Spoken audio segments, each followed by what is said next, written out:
নবদ্বীপ ধাম শ্রীমান গৌরসুন্দর আমার আমার সচি মায়ের দোলালে রাধা রানীর পরাণ মধুর এই অনন্ত কোটি জীবের নয়ন মৌরি নয়ন তার যোগী জানে যোগী পায় না, মুনি জানে ধ্যানে পায় না, সাধক জানে সাধনায় পায় না। এহেন বিরিঞ্চি বাঞ্ছিত ধনে কলি জীবের আরাধ্য দেবতা আমার আমার পতিত পাবন শ্রীমান গৌরসুন্দর আজ নিজ আচরণীয় ধর্ম জগৎকে শিখাবার লাগে। ভগবান সত্য ত্রেতা দাপর তিনটি যুগকে অতিক্রম করে কলিতে ভক্তের দ্বারে অবতরণ করলে, আর এই কলিতে ভক্তের দ্বারে অবতরণ করে আমাদের মতো জ্ঞানন্ধ কামন্ধ কলির কাম কলুষিত কৃষ্ণ ভোলা বহির্মুখী জীবদের মলিন দশা দর্শন করলে। কিন্তু ভগবানের কাজ কি বাবা? ভক্তের মনোবাঞ্ছা পূরণে করাই হলো আমার ভগবানের কাজ। তাই ভগবানের নিজ আচরণীয় ধর্ম জগৎকে শিখাবার লাগে নদিয়া নবদ্বীপের মাটিতে অবতরণ করে জগৎকে শিক্ষা দেবার জন্য, জগতের জীবগণকে উদ্ধারী করিবার নিমিত্তে যে ধর্মগুলোকে গোপনে ছিল সেই ধর্মটাকে মধুমাখা হরিনাম কৃষ্ণ নাম, যে নাম ছাড়া এই কলিযুগে কলিজীবের আরই কোনো উপায় নেই, আরই কোনো গতি নেই। তাহলে সেই নামটাকে কলিযুগে কলিজীবের সম্বল হলো হরের নামই হরের নামই বাক্য বলো, হরের নাম হরের নাম হরের নামই বাক্য বলো। কলো নাস্তে পো নাস্তে পো নাস্তে পো এই কলিযুগে তোমাদের মধুমাখা নাম, এই মহামন্ত্র নাম ছাড়া তোমাদের আর কোনো গতি নেই। বাবা বাড়িতে যদি কোনো পূজার ব্যবস্থা করা হয়, কোনো পূজার আয়োজন করা হয়, দেখবেন ওই পূজায় মানে পূজা করানোর জন্য ব্রাহ্মণকে ডাকানো হয়, তাই না? তো পূজা করতে ব্রাহ্মণে যে মন্ত্রগুলো বলে এটাকে কিন্তু শুধু মন্ত্র বলা হয়, কিন্তু আমাদের প্রেমের ঠাকুর গৌরাঙ্গ সুন্দর কলির জীবগণকে উদ্ধার করিবার জন্য যে মন্ত্রটা নিয়ে এলেন, এটা শুধু মন্ত্র নয়, এটা হলো মহামন্ত্র নাম। তাহলে বাড়িতে পূজার আয়োজন করলে ব্রাহ্মণকে ডেকে যে পূজা করানো হয়, সেই পূজায় শুধু ব্রাহ্মণ মন্ত্র বলে, মহামন্ত্র নয়, শুধু মহামন্ত্র বলে। কিন্তু প্রেমের ঠাকুর গৌরাঙ্গ সুন্দর কোন জাতির বিচার না করে, কে ধনী কে গরিব, কে উঁচু কে নিচু, কে ব্রাহ্মণ কে চন্ডাল, কে চামার কে মুচি,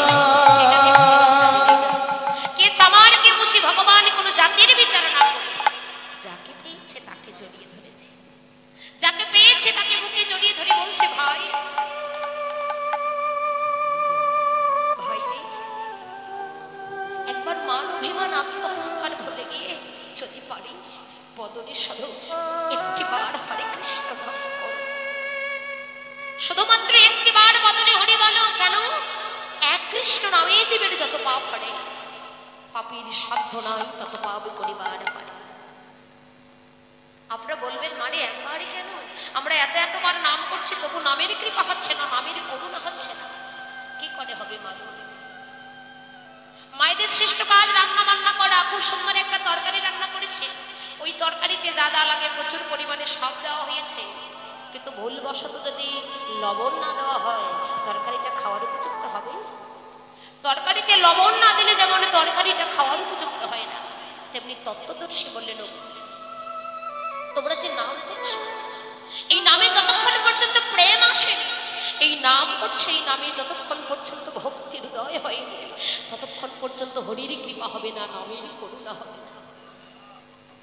সারাটি দিন সারাটি জন্ম ধরে তোমাদের নাম করতে হবে, যতটুকু সবাই নাম করবে ততটুকু সময়ের মধ্যে ওই ততটুকু নামের মধ্যে যেন হৃদয় অটুট প্রেম থাকে, হৃদয়ে যেন অটুট ভক্তি থাকে।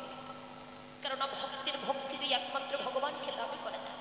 ভক্তি যার কৃষ্ণ তার, ধৈর্য যার ভগবান তার, ভক্তি যার কৃষ্ণ তার। সর্বশাস্ত্রে কয় ভক্তি না থাকিলে কৃষ্ণ দেখিলে বা তার কি। এই হৃদয়ে যদি প্রেম না থাকে, মানে হৃদয়ে যদি ভক্তি না থাকে, ভগবান আছে বলে আমরা জানি না, ভগবান আছে বলে আমরা মানি না, বুঝি না, কোনদিন তার কৃপা হবে না। ভগবান আছে বলে জানতে হবে। আমরা জাতির বিচার করছি, জানতে হিংসা নিন্দা করছি, কিন্তু মহাপ্রভু কোন জাতির বিচার করলেন না। আমরা বলি না বলে উঁচু জাত ও নিচু জাত, এখান থেকে চলে গেল একটু গঙ্গা জল ছিটাইয়ে দাও, বলে না গো, আমরা যেটা জাতির বিচার করছি, কিন্তু যিনি বিশ্ব ব্রহ্মাণ্ডের মালিক, যিনি সৃষ্টি স্থিতি লয় প্রলয়ের মালিক, যিনি আমাদের জগতের পিতা,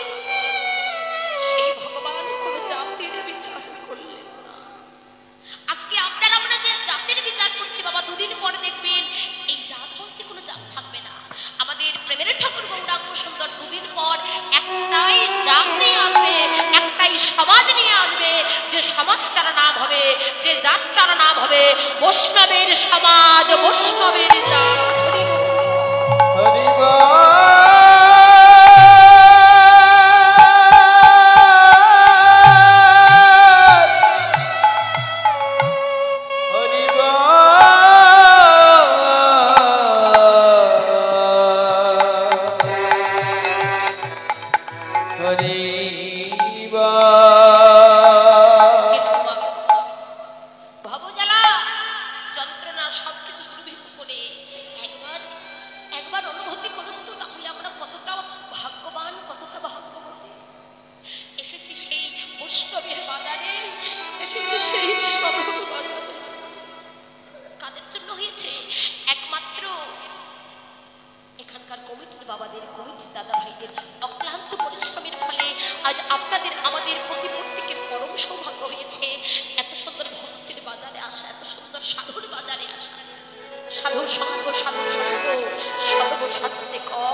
কিছু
সাগর বলে কাঁদিতে